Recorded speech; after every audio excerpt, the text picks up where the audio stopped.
A small team of scientists sat quietly in a laboratory, staring at a computer screen, and what they found made the entire room go silent. They had just finished decoding the DNA of a man who had been buried inside one of the oldest structures on planet Earth, a giant stone tomb in Ireland called Newgrange, a monument older than the pyramids of Egypt, older than Stonehenge, built more than 5,000 years ago. This man had been placed at the very heart of that tomb, in the most sacred spot inside it. And when the scientists finally read his genetic code, they discovered something deeply disturbing. His parents were extremely closely related, not distant cousins, not second cousins. His DNA showed unmistakable signs of first-degree incest, meaning his mother and father were either siblings or a parent and child. This wasn't some accident buried in the pages of ancient history and forgotten. This was a man placed inside the most important tomb in the country, at the center of the most important religious monument of his entire civilization, and his existence could only be explained by a level of inbreeding usually reserved for untouchable god-kings, the kind of forbidden bloodline power you'd expect from Egyptian pharaohs or Incan rulers, not from a small farming community on a rainy island at the edge of Europe. And that shocking discovery was just the beginning, because when scientists kept digging into Irish DNA, layer after layer, they uncovered a story so strange, so unexpected, that it completely rewrote everything historians thought they knew about where the Irish people actually came from. Stick with me, because today we're going deep into the real genetic history of Ireland, and by the end of this video, you will understand why scientists are calling this one of the most surprising ancestry stories ever uncovered in Europe. Let's start with Newgrange itself, because you need to understand just how strange this place really is. Newgrange sits in the Boyne Valley in County Meath, Ireland, and it was built over 5,000 years ago, which means it predates the pyramids at Giza. Think about that for a second. While the people who eventually built the pyramids were still generations away from even starting construction, someone in Ireland had already engineered a massive stone structure so precise that once a year at dawn on the winter solstice, a beam of sunlight travels down a narrow passage and lights up the inner chamber for a few brief minutes. This wasn't primitive guesswork. This was intentional, calculated, advanced astronomical engineering, built by people we used to assume were simple farmers. For centuries, nobody knew exactly who was buried inside Newgrange or why the tomb was built with such extreme precision. Then, an international team of researchers, led by Trinity College Dublin, working alongside Queen's University Belfast, University College London, and several other institutions, decided to sequence the ancient genomes of people buried at passage tombs across the country. And that's when they found him, the man at the heart of Newgrange. The product of incest so extreme that scientists say it could only be explained by a ruling elite who believed themselves to be so powerful, so divine, that the normal rules of human reproduction simply didn't apply to them, similar to how ancient Egyptian pharaohs and Inca god kings frequently married their own siblings to preserve what they believed was sacred, unbroken bloodline power. And it didn't stop there. The scientists also found that this man had distant family connections to other ancient burial sites across the country, at Carramore and Carrickeel in County Sligo, and at Millen Bay in County Down. This means Ireland, more than 5,000 years ago, may have had something researchers describe as a dynastic elite, a powerful ruling bloodline whose influence stretched across the entire island, tying together some of the most important ancient monuments in the country under one extended inbred family tree. This single discovery flipped a major assumption on its head. Ireland's ancient farming society wasn't just a scattered collection of peaceful, egalitarian communities, as many historians used to imagine. There was hierarchy. There was power. And at the very top, there may have been a bloodline so obsessed with preserving its own purity that it was willing to break one of humanity's oldest taboos to do it. Now, here's where the story gets even more interesting, because Newgrange is only one piece of a much bigger genetic puzzle that scientists have been slowly putting together for years. To understand why Irish DNA is considered so unique, we need to rewind even further, past the Newgrange builders, all the way back to the very first people who ever set foot on the island. Around 5,000 years ago, or even earlier, the very first farmers arrived in Ireland. These weren't native hunter-gatherers who simply figured out farming on their own. According to genetic research from Trinity College Dublin, these early farmers carried ancestry that traced back, ultimately, to the Middle East, the exact region where agriculture itself was first invented thousands of years earlier. In other words, farming didn't spread across Europe purely as an idea, passed peacefully from one community to the next. It spread because entire populations of people physically moved, generation after generation, slowly migrating west across the continent, eventually crossing the sea and settling on the small remote island. These early farmers are the ones who eventually built massive stone monuments like Newgrange, transforming the Irish landscape forever. But then, something even bigger happened. Around 4,000 years ago, during what's known as the Bronze Age, an entirely new wave of people arrived in Ireland, and this wave changed everything. Professor Dan Bradley, a leading geneticist at Trinity College Dublin who led groundbreaking research into ancient Irish genomes, described this moment in a way that sends chills down your spine if you really think about it. He said there was a massive wave of genome change that swept into Bronze Age Europe from a region above the Black Sea, and that wave didn't stop somewhere in the middle of the continent.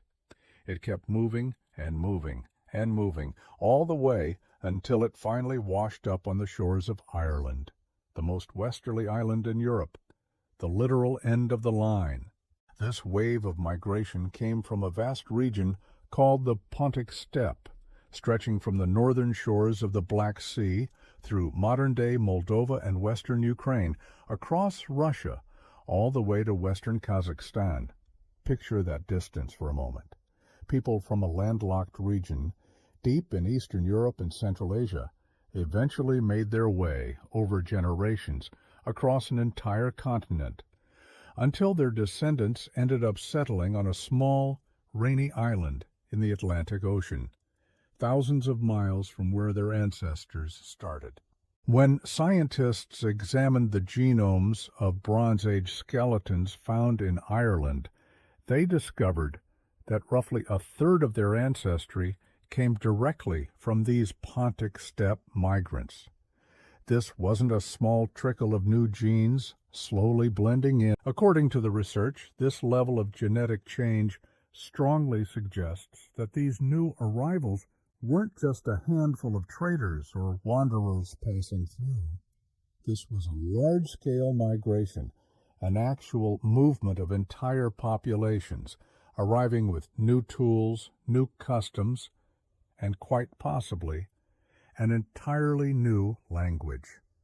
Professor Bradley himself pointed out that this degree of genetic change opens up the fascinating possibility that these migrants also brought the earliest ancestral form of the Celtic languages that would eventually define Irish culture for thousands of years. Think about what that means. The language, the identity, the very idea of what it means to be Celtic may have arrived in Ireland not through gradual cultural exchange, but through a dramatic wave of migration that physically transformed the genetic makeup of the entire island. And these Bronze Age migrants brought something else with them too, something that still shows up in Irish DNA today. A genetic marker called the R1b haplogroup, specifically a version known as R1b M269. If you've ever taken one of those Ancestry DNA tests and seen your paternal haplogroup listed, and it happened to be R1b, you're carrying a direct genetic echo of this ancient steppe migration. This particular genetic marker became incredibly common across Western Europe, and today it is the single most dominant male genetic lineage found in Ireland.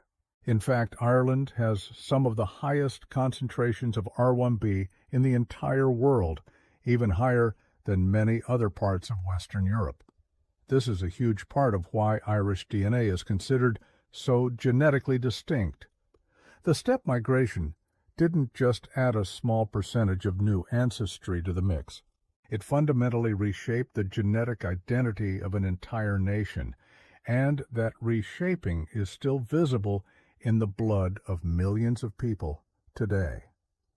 Now let's fast forward again, because the story of Irish DNA doesn't stop at the Bronze Age. Centuries later, a completely different group of outsiders arrived on Irish shores, and this time they came by longboat. The Vikings. Starting in the late 8th century, Norse raiders began attacking coastal monasteries across Ireland, and eventually many of them decided to stay, establishing settlements that would grow into some of Ireland's most important cities, including Dublin itself. For a long time, historians debated how much genetic impact the Vikings actually left behind, since so much of the historical record focuses on raids, battles, and destruction rather than long-term settlement. But genetic research has now settled that debate.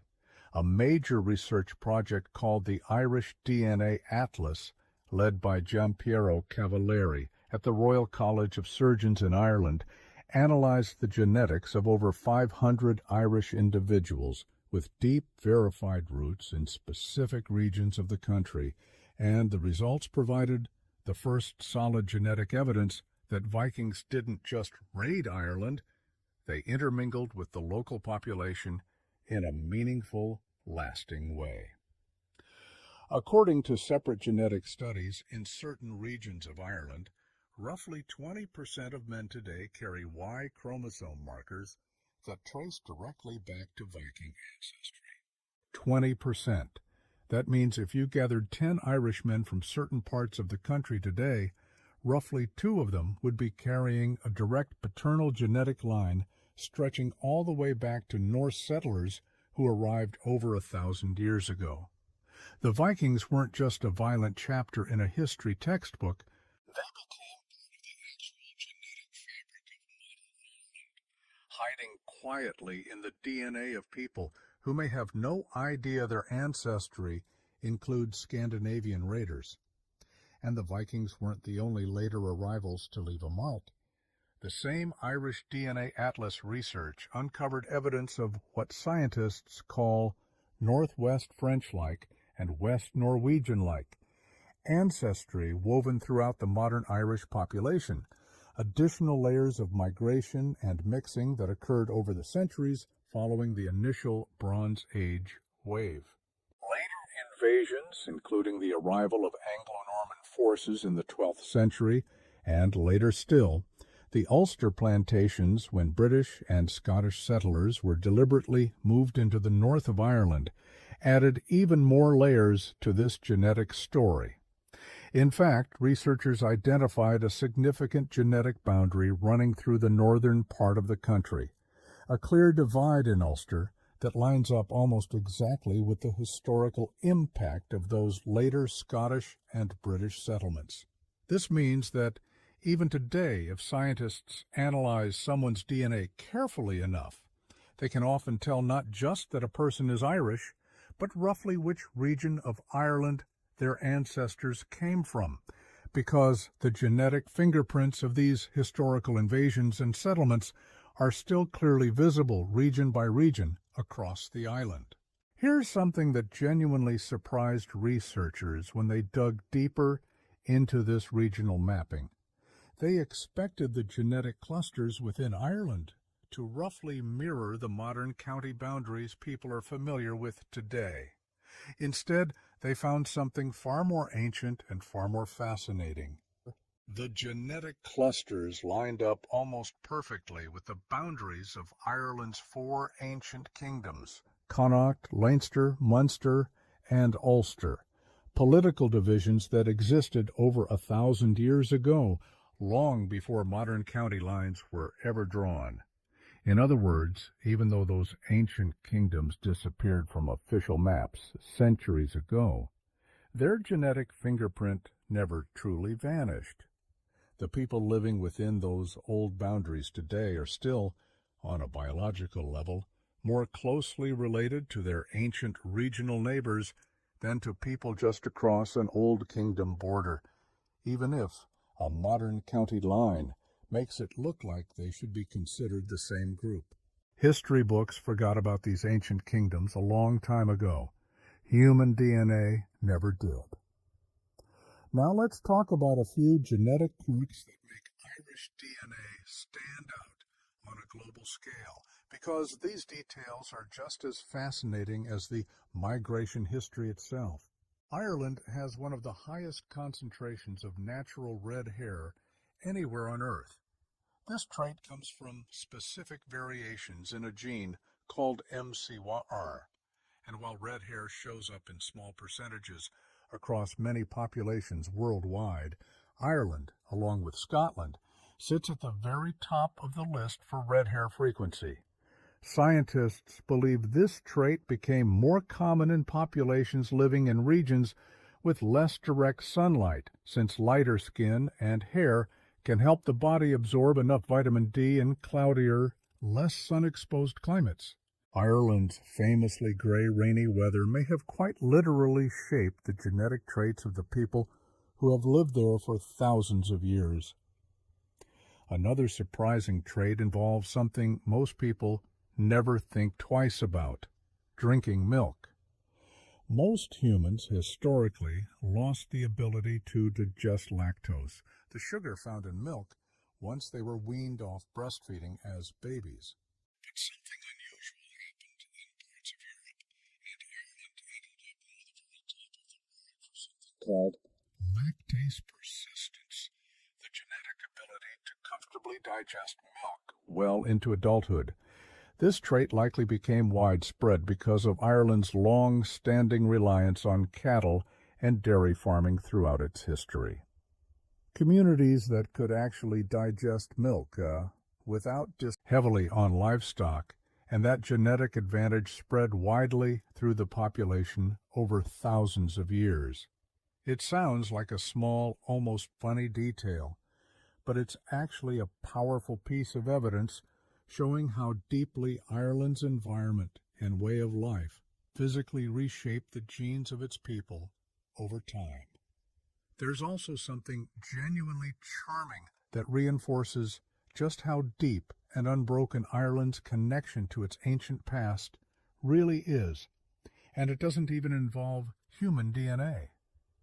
Researchers from University College Dublin, working alongside Queen's University Belfast, recently studied a rare and ancient breed known as the Old Irish Goat, and their genetic findings revealed that this breed represents an unbroken lineage stretching back roughly 3,000 years.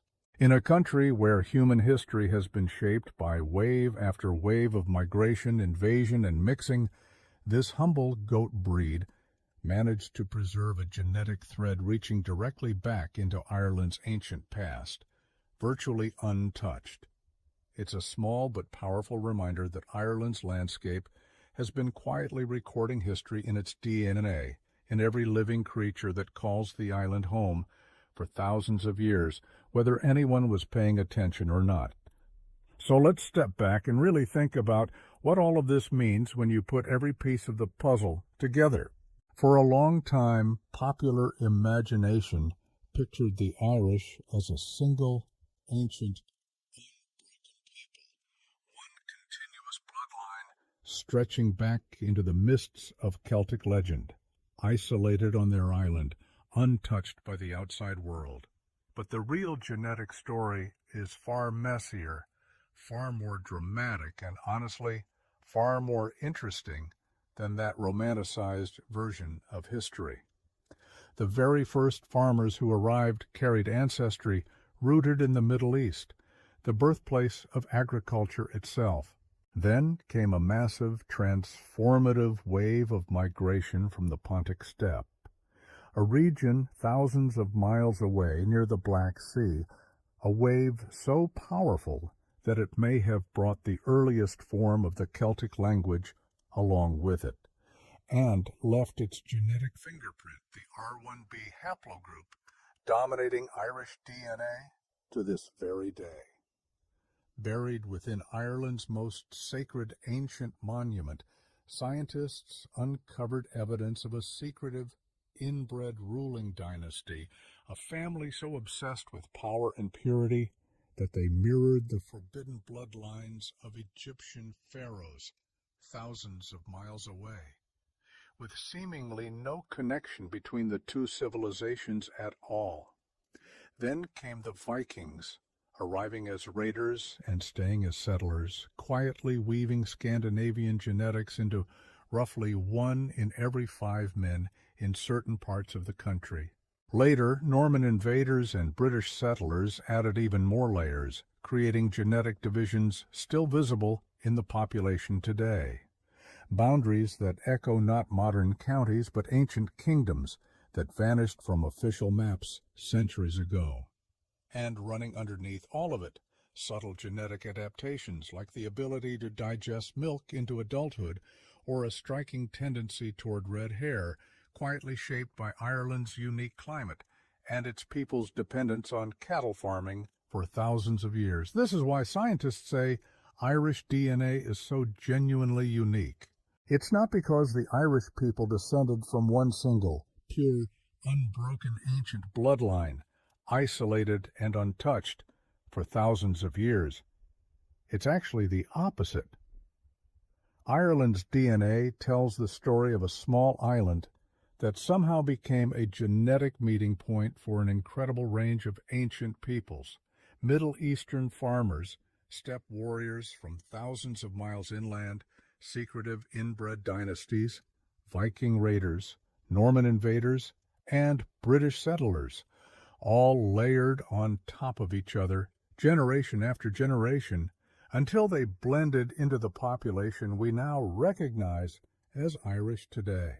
Every single one of those ancient migrations left a permanent mark, a genetic fingerprint still detectable in the blood of millions of people alive right now, many of whom have absolutely no idea just how many dramatic, world-spanning journeys their ancestors actually took to end up there. And here's a thought that should really put this whole story into perspective. Somewhere between 20 and 30% of people living in North America today claim some level of Irish ancestry. That means this incredible, tangled genetic story, stretching from Middle Eastern farmers to steppe warriors to inbred Stone Age dynasties to Viking raiders, doesn't just belong to the people currently living on the island of Ireland. It belongs, at least in part, to tens of millions of people scattered across the entire world, many of whom have spent their whole lives thinking of their Irish heritage as something simple, something they could sum up in a single sentence at a family gathering or a St. Patrick's Day celebration. In reality, that heritage carries within it one of the most dramatic, most surprising migration stories in all of European history, a story that scientists are still actively piecing together, genome by genome, ancient skeleton by ancient skeleton. And that brings us back to where we started, that lab in 2020, staring at the genetic code of a man buried inside Newgrange, a man whose very existence forced scientists to completely rethink what they assumed about ancient Irish society. If a monument that old, that sacred, that carefully engineered could hide a secret as dark and unexpected as an incestuous ruling dynasty for over 5,000 years, you have to wonder what else is still buried out there waiting to be uncovered. How many more ancient bones, sitting quietly in Irish soil right now, are holding on to secrets that could once again completely rewrite what we think we know about where the Irish people truly came from?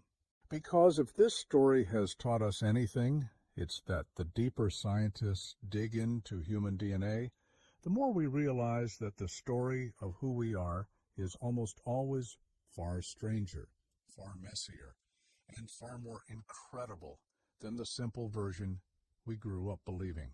If this story surprised you as much as it surprised me while researching it, let me know in the comments which part shocked you the most. The Newgrange incest discovery, the ancient steppe migration, or the hidden Viking bloodline still running through Irish DNA today. And make sure you're subscribed, because history keeps proving that the truth buried in our own genes is often far more incredible than any legend we were ever told.